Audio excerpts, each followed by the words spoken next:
Exercer un autre métier, c'est aussi ce que souhaitent toutes ces personnes que nous avons rencontrées lors d'une formation pas comme les autres. Alors qu'on manque de professeurs, la SBL Teach for Belgium forme durant les mois d'été de nouveaux enseignants.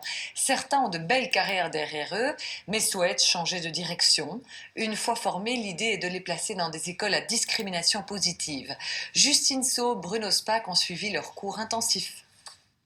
Durant l'été, il n'y a pas que les enfants qui sont en stage, il y a aussi de futurs enseignants. Jean-Paul, chimiste de formation, a été chercheur puis a travaillé dans le secteur bancaire.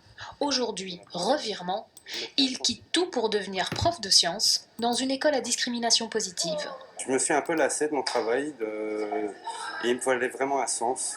Alors c'est pour ça que je me suis lancé dans Teach for Belgium, parce que justement investir dans les jeunes comme ça, combattre l'inéquité, finalement tout le monde a sa chance ici en Belgique et il faut vraiment exploiter cela. Durant 5 semaines cet été, ce trentenaire est formé au métier, en situation réelle et sous l'œil attentif d'un coach. Son tuteur lui fait un bilan quotidien et le suivra en classe tous les mois durant 2 ans.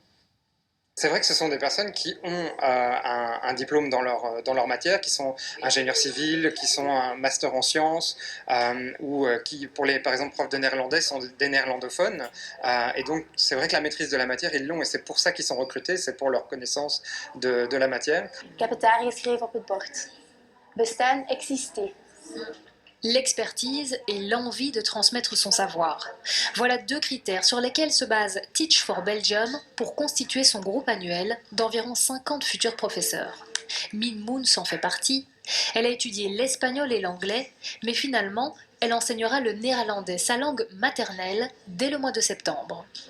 C'est une simulation d'une vraie école, en fait. Je donne des cours tous les jours, je dois faire les préparations, j'ai des vraies classes. C'est pas comme les stages où on a 10 heures pour faire les préparations. Ici, j'ai que l'après-midi pour faire les préparations, comme la vie réelle, en fait. C'est la réalité. Comme la plupart des autres futurs professeurs, la jeune femme passera ensuite l'agrégation qui lui donnera le titre académique requis, un meilleur salaire et plus de stabilité professionnelle.